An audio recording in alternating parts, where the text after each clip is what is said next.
ಸಖತ್ ಖಾರ ಬಣ್ಣ ಮತ್ತು ರುಚಿ ಆಚಿ ಚಿಲ್ಲಿ ಪೌಡರ್. ಬಳ್ಳಾರಿಯಲ್ಲಿ ನಡೆದ ಬ್ಯಾನರ್ ಗಲಾಟೆ ಫೈರಿಂಗ್ ವಿರುದ್ಧ ಕೇಸರಿ ಪಡೆ ಬೃಹತ್ ಹೋರಾಟ ನಡೆಸಿದ್ರು. ಶಾಸಕ ಭರತ್ ರೆಡ್ಡಿಯನ್ನ ಕೂಡಲೇ ಬಂಧಿಸಬೇಕು ಅಂತ ಆಗ್ರಹಿಸಿದ ಬಿಜೆಪಿ ಲೀಡರ್ಸ್ ಕಾಂಗ್ರೆಸ್ ಸರ್ಕಾರವನ್ನ ಕಿತ್ತೊಗೆಯುವವರೆಗೂ ನಮ್ಮ ಹೋರಾಟ ಮುಂದುವರಿಯಲಿದೆ ಅಂತ ಸರ್ಕಾರಕ್ಕೆ ಗಣಿಧಣಿಗಳು ಸವಾಲ್ ಹಾಕಿದ್ರು. ಈ ಕುರಿತ ಒಂದು ವರದಿ ನಿಮ್ಮ ಮುಂದೆ.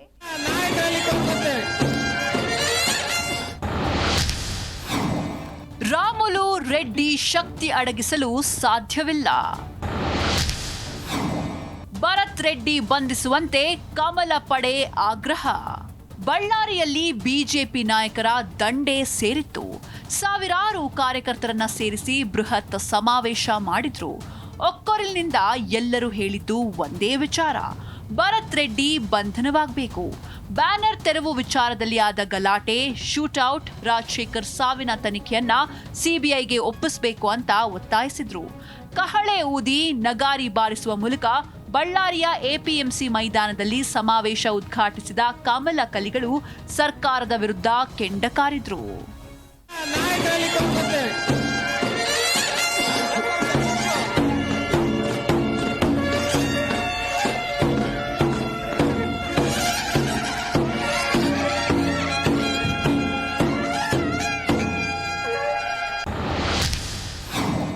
ರೆಡ್ಡಿ ಕುಟುಂಬಕ್ಕೂ ಇದೊಂದು ಎಚ್ಚರಿಕೆಯ ಪಾಠ. ಬಳಿಕ ಮಾತನಾಡಿದ ಮೇಲ್ಮನೆ ವಿಪಕ್ಷ ನಾಯಕ ಛಲವಾದಿ ನಾರಾಯಣ ಸ್ವಾಮಿ ಭರತ್ ರೆಡ್ಡಿ ಹಾಗೂ ಕಾಂಗ್ರೆಸ್ ವಿರುದ್ಧ ಗುಡುಗಿದ್ರು. ಇದೇ ವೇಳೆ ರೆಡ್ಡಿ ರಾಮುಲುಗೂ ನೇರವಾಗಿ ಎಚ್ಚರಿಕೆ ನೀಡಿದ್ರು.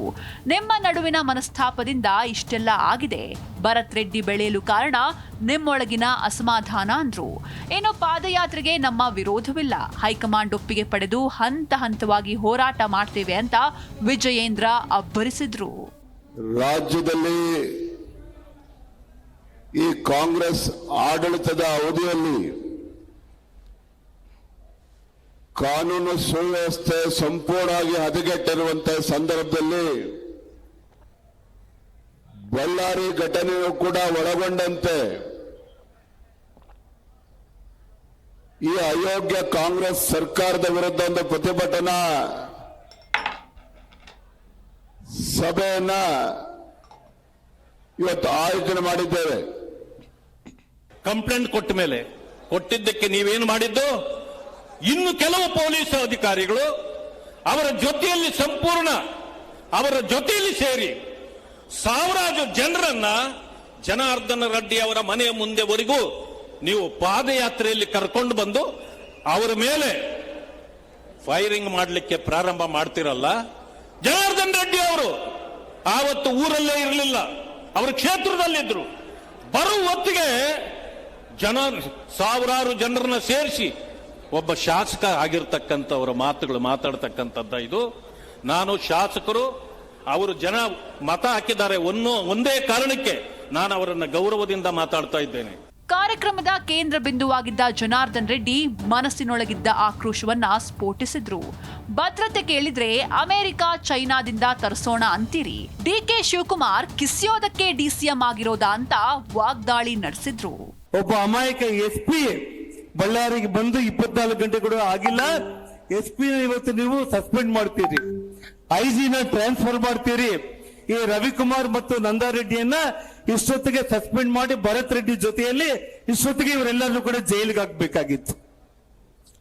ಬಂಧುಗಳೇ, ಇವತ್ತು ಈ ಸರ್ಕಾರ ಸಂಪೂರ್ಣವಾಗಿ ಪೊಲೀಸರ ಕಪಿಮುಷ್ಟಿಯಲ್ಲಿ, ಪೊಲೀಸರ ಮೂಲಕ ಇವತ್ತು ಡಿಕೆ ಶಿವಕುಮಾರ್ ಹೇಳ್ತಾನೆ ಜನಾರ್ದನ್ ರೆಡ್ಡಿಗೆ ಭದ್ರತೆ ಬೇಕು ಅಂತಂದ್ರೆ ಅಮೆರಿಕ, ಚೈನಾ ಮತ್ತು ಜಪಾನ್ ನಿಂದ ಕರ್ಸ್ಕೋಬೇಕು ಅಂತಂದ್ರೆ ನಾನು ಈಗಾಗಲೇ ಹೇಳಿದ್ದೀನಿ, ನಮ್ಮ ಬಳ್ಳಾರಿ ಜನರ ಮೂಲಕ ಹೇಳ್ತಾ ಇದ್ದೀನಿ, ನೀನೇನ್ ಕಿಸಿಯೋದಕ್ಕೆ ಇವತ್ತು ಈ ರಾಜ್ಯದ ಉಪಮುಖ್ಯಮಂತ್ರಿ ಆಗಿಲ್ಲಿದೆಯಾ ಅಂತ ಹೇಳಿ. ವಿಪಕ್ಷ ನಾಯಕ ಆರ್ ಅಶೋಕ್ ವಿಶೇಷ ಅಧಿವೇಶನದಲ್ಲೂ ನಾವು ಈ ವಿಚಾರಕ್ಕೆ ಹೋರಾಟ ಮಾಡ್ತೇವೆ ಅಂದ್ರು. ರೆಡ್ಡಿ ಹಾಗೂ ರಾಮುಲು ಶಕ್ತಿಯನ್ನ ಅಡಗಿಸಲು ಯಾರಿಂದಲೂ ಸಾಧ್ಯವಿಲ್ಲ. ಕಾಂಗ್ರೆಸ್ ಅನ್ನ ಕಿತ್ತೊಗೆಯುವ ತನಕ ಬಿಜೆಪಿ ಹೋರಾಟ ನಿಲ್ಲದು ಅಂತ ಬೊಮ್ಮಾಯಿ ಹೇಳಿದ್ರು.